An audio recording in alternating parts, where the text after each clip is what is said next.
Oh man, y'all! I had a comical, funny thought come back, a memory, and I'm gonna try to just tell you a quick story. So guys, in our old hometown, I had expressed some interest for running for city council. Uh, there was some really sloppy development and planning going on in our community where we were living at the time. No doubt the leaders there, they're as corrupt as sin, and all they care about is making money. And I saw that, and so I wanted to make my way in so that I could actually be like one of the only guys, saying no to these just really bad developments. And so as a result, I got targeted, right? I mean, that's one theory about where the targeting came from. But anyway, I start noticing people following me around, following my wife around. They're harassing us in ways, sending weird packages to our house that I've never ordered, catching people sneaking on our property in the middle of the night.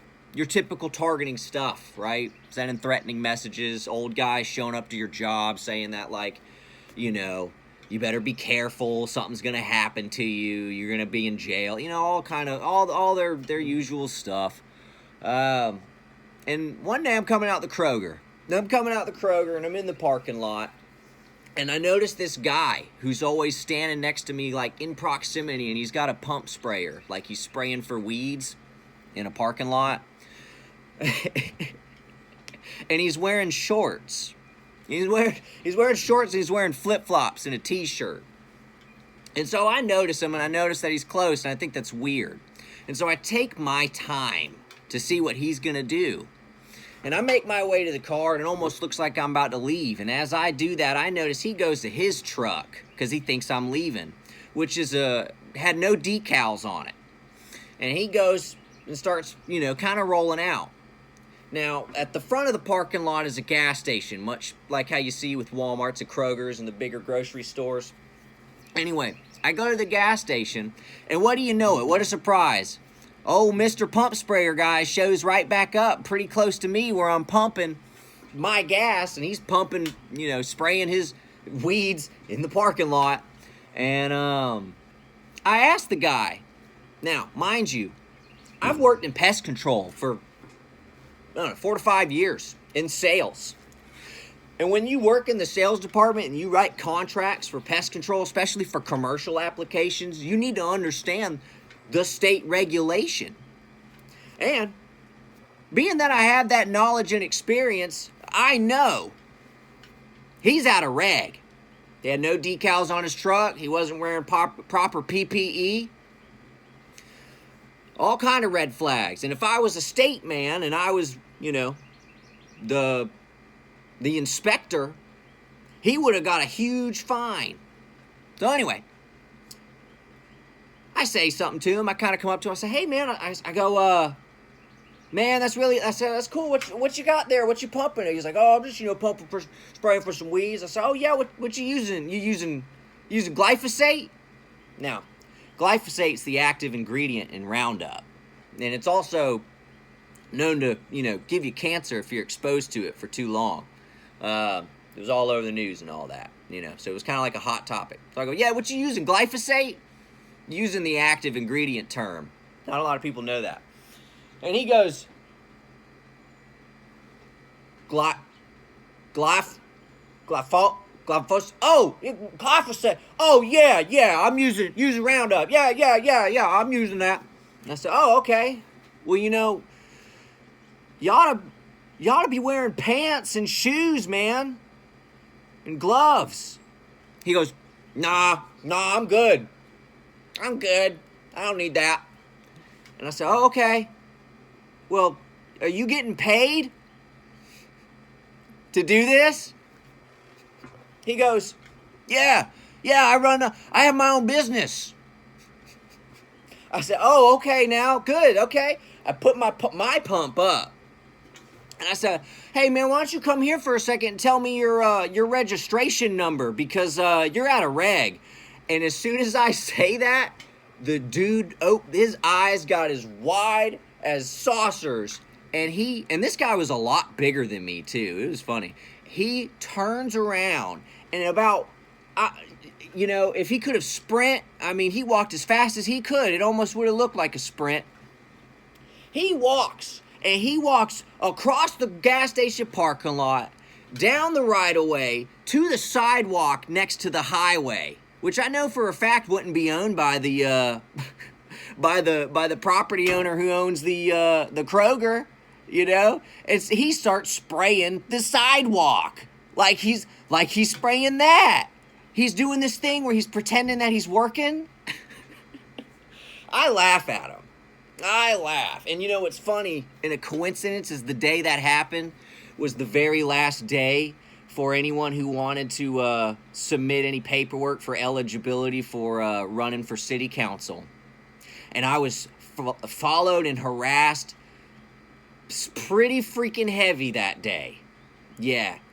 And I remember I go up to I actually made a point to go to City Hall. And I had already decided not to run because of all the targeting and harassment. I had decided that I was going to just move because I had taken it as kind of like a Sodom and Gomorrah story.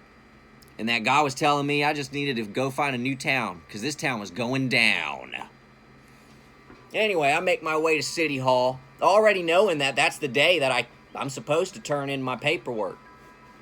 And I go up to the desk like I'm going to do it. And the same lady that told me when to turn my paperwork in weeks before, when I asked her if it was the good day to turn in my paperwork to run for city council, you know what she told me? No, the deadline already passed. Could you imagine that? Oh, man. Yeah, that town was wild. You know what's funny? I paid more in property taxes and in tax in that town. And that town had way less to offer their citizens than here. And there was more people that live in that town. Tell me how that works. They started getting some heat on them. Because people been getting in trouble. Not to mention all the officials that work for that county that multiple keep getting found out for sex abuse against children. Well, that's like a norm there.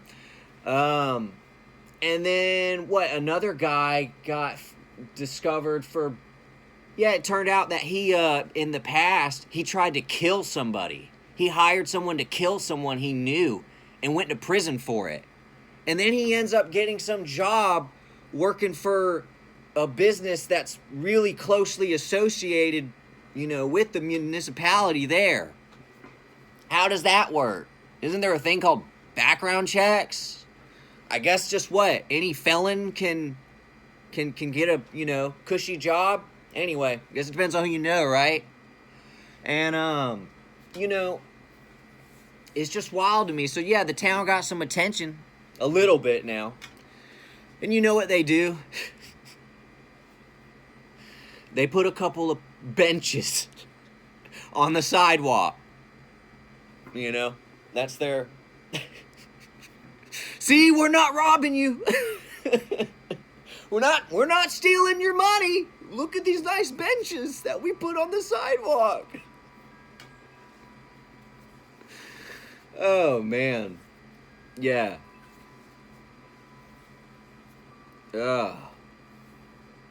Look, guys, I mean, I know every single person in that town can't be wicked. There are some good people there. I've met some. But golly, if it's like 95%, it's on the nasty side. It's something about that town. It's going to the swamps. I guess that's where it belongs. But, God's wrath's a funny thing, You harass and chase out good people and prophets in your town, God's not going to bless you no more. That's, you're going to get some fire falling on you. Yeah.